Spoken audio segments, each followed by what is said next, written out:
बहुत सारे लोग हैं हमारे इलाके में, इकबालपुर हो या और मुस्लिम इलाके हैं, वाटगंज है, हाँ मिठियापुर है, लोग आवाज़ नहीं उठाते डर से, चूँकि इन प्रोमोटरों के सर पर सियासी आकाओं का हाथ है। इनके असर रसूख इतने हैं कि पुलिस तो कार्रवाई करती है, ऐसी बात नहीं है, कानून पर पूरा भरोसा है, पुलिस पर भी पूरा भरोसा है। अब पुलिस क्यों इतना लेट में कार्रवाई करती है, जैसे कि मेरे केस में उन्होंने किया।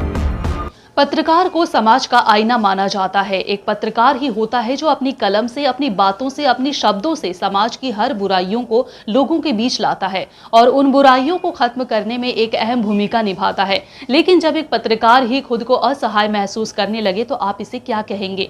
दरअसल साल 2019 में एक पत्रकार ने फ्लैट खरीदने के लिए एक प्रमोटर को 5 लाख रुपए दिए, लेकिन आज तक ना ही उन्हें फ्लैट मिली और ना ही उन्हें उनका पैसा मिला। अब वो खुद को ठगा हुआ महसूस कर रहे हैं। अब इन्हें बस न्याय है तो उम्मीद की तो सिर्फ एक न्यायपालिका और पुलिस प्रशासन से। देखिए क्या है पूरा मामला। मेरा नाम शेख ज़ियाउद्दीन है और मेरा मसला ये है कि मैंने 30/9/2016 को 21A हुसैनसा रोड वार्ड नंबर 79 में एक लीगल बिल्डिंग में मैंने 300 स्क्वायर फीट का फ्लैट बुक किया था। फ्लैट बुक करने के बाद मैंने उनको कैश 5 लाख रुपए दिए थे और फ्लैट प्रोमोटर अब्दुल मजीद को 5 लाख रुपए देने के बाद बिल्डिंग बनना तैयार शुरू हुआ और काफ़ी दिनों तक बिल्डिंग बनती रही। तो हमने सोचा कि बिल्डिंग बनने के बाद हमको तो फ्लैट मिल ही जाएगा, लेकिन 2019 तक हमने देखा कि फ़्लैट हमको नहीं मिला। तो मैंने जब उससे रब्ता किया तो पता चला कि वो उस बिल्डिंग को किसी और प्रोमोटर को बेच करके भाग गया, लेकिन इसकी जो दलील है मेरे पास नहीं है। तो मैंने उनसे रब्ता किया तो उन्होंने कहा कि आपको मिल जाएगा फ़्लैट, लेकिन काफ़ी दिनों तक दौड़ने के बाद जब फ़्लैट नहीं मिला तो मैंने 4 जनवरी 2020 को इकबालपुर थाने में उनके ख़िलाफ़ एक शिकायत दर्ज कराई। बल्कि उनके ख़िलाफ़ नहीं, बल्कि लैंड लेडी जो अब्दुल मजीद प्रोमोटर को ऑथराइज लेटर दी, अटॉर्नी पावर ऑफ अटर्नी दी थी कि आप ये बिल्डिंग बना सकते हैं, मैंने उनके ख़िलाफ़ भी FIR दर्ज कराई। 2020 से लेकर मुसलसल 2 साल तक उसकी गिरफ़्तारी अमल में नहीं आई थी। तो अचानक मुझे कल सुबह थाने से फ़ोन आया है कि मैंने प्रोमोटर को अरेस्ट कर लिया।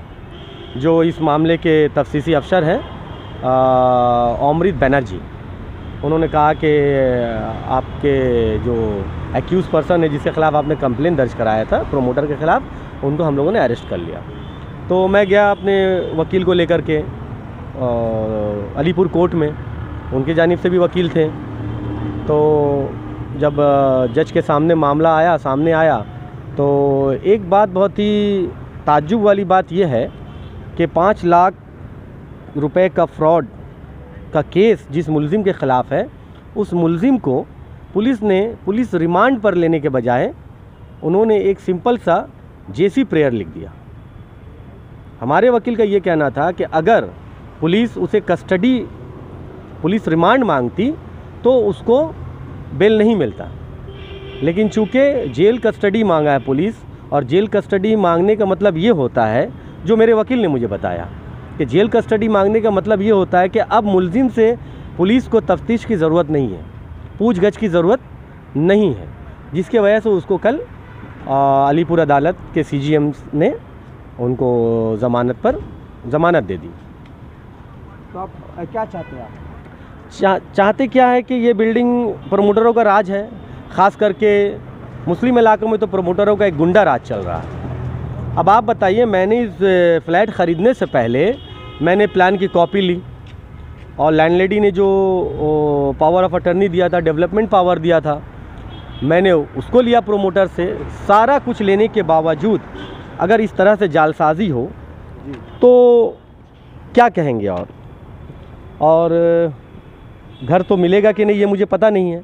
मैंने अदालत का दरवाज़ा खटखटाया है और उम्मीद करता हूँ, कानून पे पूरा भरोसा है कि कानून की जानिब से मेरे हक़ में फ़ैसला ज़रूर आएगा।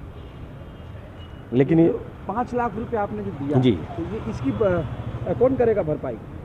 इसकी भरपाई तो देखिए, एक तो ये है कि अदालत बाद में फ़ैसला क्या सुनाती है कि इसको पैसा वापस दिया जाए। रिसिप्ट वगैरह कुछ? हाँ बिल्कुल, मनी रिसिप्ट है हमारे पास।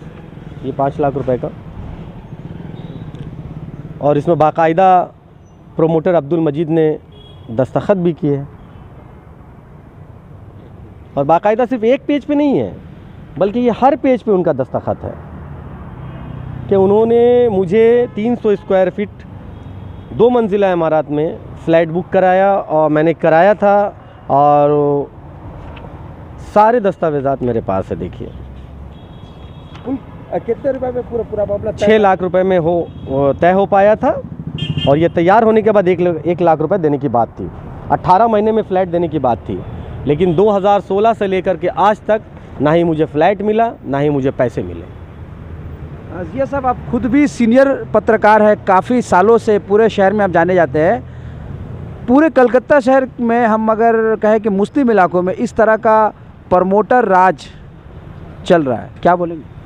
देखिए, प्रोमोटर राज मुस्लिम इलाकों में चलने का एक ख़ास सबब ये है कि ये जो प्रोमोटर्स होते हैं ना, इन पर सियासी आकाओं का हाथ होता है। इनके असर व रसूख सियासी लोगों से बहुत करीब होते हैं, और इसमें इंतज़ामिया के लोग भी शामिल हैं। अगर इंतज़ामिया के लोग शामिल ना हो तो इनके ख़िलाफ़ जो है कड़ी से कड़ी कार्रवाई हो। अब आप ही बताइए ना, मैंने 4 जनवरी 2020 को FIR दर्ज कराई है इकबालपुर थाने में।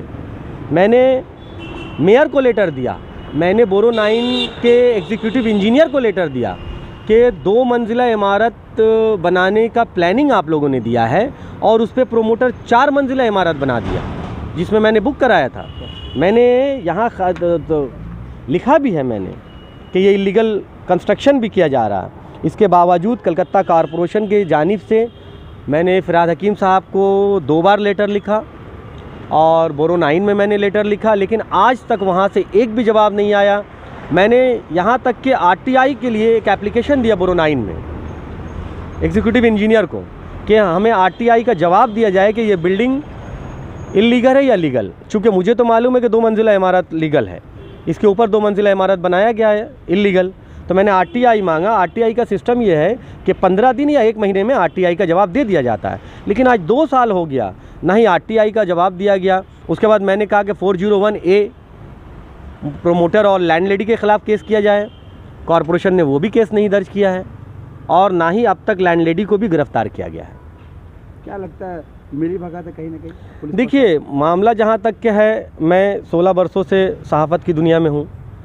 मैं तरह तरह की ख़बरें लिखता हूँ, इसमें बहुत सारे गैर कानूनी तामीरात के मामलात भी हमने बहुत सारे लिखे हैं, लेकिन ये एक अजीब व गरीब जो है एक जड़ पकड़ता चला जा रहा है। ख़ासकर मुस्लिम इलाकों में लोग पैसे ले रहे हैं, मजबूरी है लोगों का, रिहायशी मसला है। हर जगह तो लीगल बिल्डिंग बन नहीं रहा है, इलीगल बिल्डिंग ज़्यादातर बनते हैं। चूँकि कहीं कागजात का मसला है, कहीं ठेका टेनेंसी का मसला है, कहीं सेंट्रल बैंक की ज़मीन है, कहीं बहुत सारे उसके मालिकान हैं, बहुत सारे मालिकान हैं। अभी मैं एक और ताज्जुब की बात यह है कि इसी अब्दुल मजीद के ख़िलाफ़ उसी इकबालपुर थाने में मोहम्मद अशफाक नाम का एक बंदा 6 लाख रुपए की जालसाजी का मामला दर्ज कराया है, उसे भी उसने फ्लैट नहीं दिया है। अभी फ़िलहाल 15 दिनों पहले की बात मैं बता रहा हूँ, वार्ड नंबर 78 में 4/3 भू कैलाश रोड में एक बिल्डिंग का ऑर्डर आया हाई कोर्ट की तरफ से कि उस बिल्डिंग को पूरा तोड़ करके ज़मीन कर दिया जाए। यह मेंशन किया गया है, ज़मीन कर दिया जाए। डेमोलिश ऑर्डर है। हमारे इकबालपुर इलाके में तकरीबन नहीं भी तो 10-12 ऑर्डर हैं जो आहिस्ता आहिस्ता काम हो रहा है।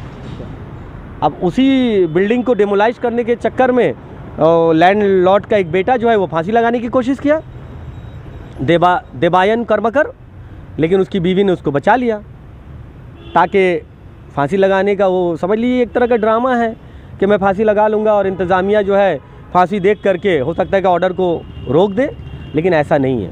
बहुत सारे लोग हैं हमारे इलाके में, इकबालपुर हो या और मुस्लिम इलाके हैं, वाटगंज है, हाँ मिटियापुर है, लोग आवाज़ नहीं उठाते डर से, चूँकि इन प्रोमोटरों के सर पर सियासी आकाओं का हाथ है।